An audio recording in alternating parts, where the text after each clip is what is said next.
सभासदों, माननीय अध्यक्ष जी,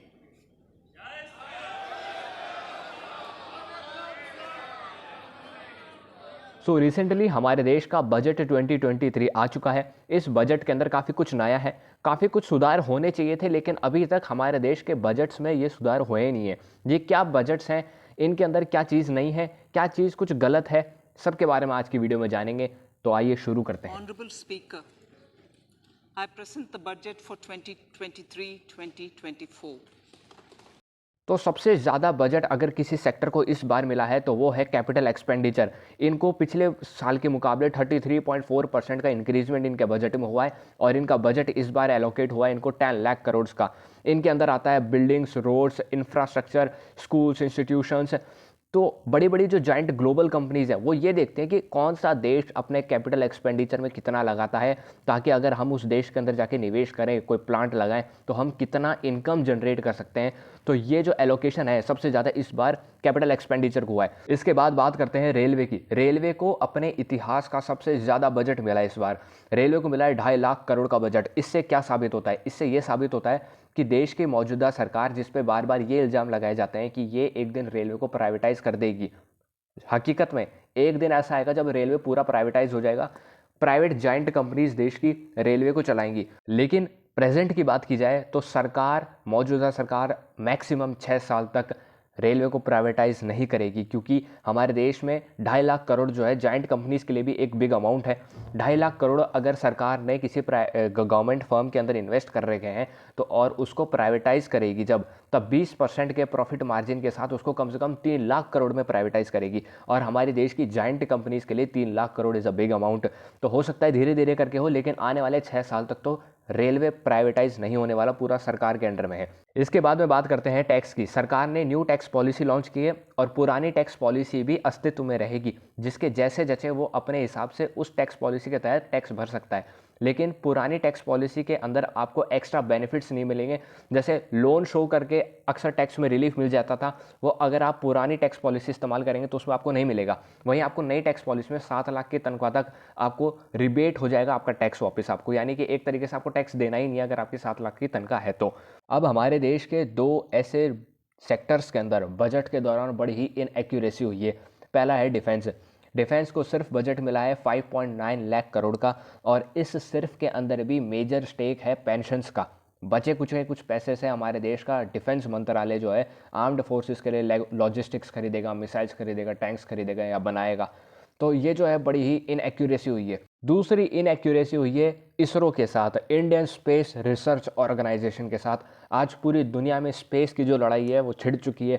हर कोई दूसरा देश जो डेवलप देश है या डेवलपिंग देश है वो अपना रॉकेट लॉन्च करना चाहते हैं, चांद पे जाना चाहता है, मार्स पे खोजना चाहता है। ये लड़ाई खतरनाक चल रही है। इसी लड़ाई के दौरान हमारे देश की सरकार इसरो को बजट देती है साल का 12,543 करोड़, यानी 12,543 करोड़, और ये पिछले बजट का 8% कम और है। ऐसे बजट दिया है। अब 2 चीज़ें हो सकती है, सरकार ने ऐसा क्यों किया होगा। पहली चीज़, बहुत पहले न्यूज़ आई थी कि सरकार चाहती है, इसरो चाहता है कि प्राइवेटाइजेशन हो जाए इसरो के अंदर, प्राइवेट कंपनीज इन्वेस्ट करनी शुरू कर जाए, देश की प्राइवेट कंपनीज इन्वेस्ट करना शुरू कर जाए, जैसे स्पेस एक्स है, ऐसा कुछ हो जाए देश के अंदर। दूसरी चीज़ जो सरकार ने यहाँ देखी होगी इसरो के अंदर, वो ये देखा होगा कि इसरो का जो एक स्पेस का प्रोजेक्ट होता है ना, एक स्पेस का प्रोजेक्ट वो काफ़ी अलग होता है और काफ़ी चीप होता है, सस्ता होता है और देशों के सेम स्पेस प्रोजेक्ट्स के हिसाब से। यानी इसरो जो है कम बजट में बड़ा काम कर लेता है। ये चीज़ देश की सरकार ने देखी होगी, लेकिन फिर भी यहाँ एक अच्छा बजट देना चाहता है ताकि रिसर्च डेवलप हो सके इसरो के अंदर। इसी के साथ ही सरकार ने प्राइवेटाइजेशन को भी मद्देनज़र रखा हुआ इस बीच, क्योंकि हाल ही में न्यूज़ आई थी कि स्काईरूट और एयरोस्पेस नाम के 2 इंडियन स्टार्टअप्स ने अपना पहला रॉकेट लॉन्च कर दिया है। तो सरकार ये सोच रही होगी कि ऐसे प्राइवेट सेक्टर्स और डेवलप हो जाएं तो फालतू में बजट ना देना पड़े। अब ये तो थी सेक्टर्स की बात। एक और अलग चीज़ है जो मैं देखता हूँ बजट के अंदर। हमारे देश का इस बार का बजट है 45,03,097 करोड़ का, और उसका जो 4% है ना वो पेंशन्स में जाएगा, यानी 1,80,123.88 करोड़। अगर इस 4% का आधा भी अगर डिफेंस और स्पेस में बांट दिया जाए तो it would be a big budget for defence and space.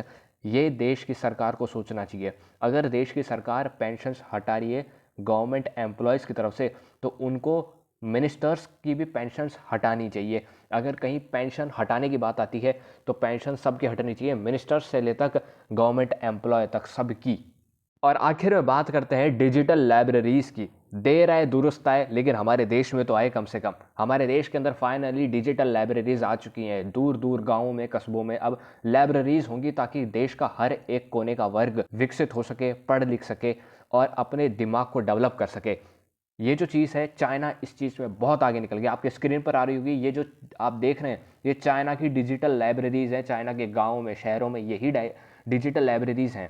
कितनी विडंबना की बात है कि हमारे देश की पिछली रही सरकारें और कुछ पिछले फेमस पत्रकार, जिनको as a prime time host और हीरोज़ बताया जाता था अपने अपने न्यूज़ चैनल्स का, उनके स्पीचेस में, उनके शोज़ में चाइना का नाम तो आता था, लेकिन चाइना की डिजिटल लाइब्रेरीज़ कभी नहीं आई। और अब देश की मौजूदा सरकार ने, यानी मोदी सरकार ने, इस इनिशिएटिव की शुरुआत कर दी है। अब देश के हर कोने में एक डिजिटल लाइब्रेरी होगी। देखना साथ ही साथ ये भी है कि क्या ये प्लान विकसित हो सकता है, क्या मोदी सरकार इस बजट के इस प्लान पे खरी उतरती है। बने रहिए हमारे साथ। जय हिंद, जय भारत।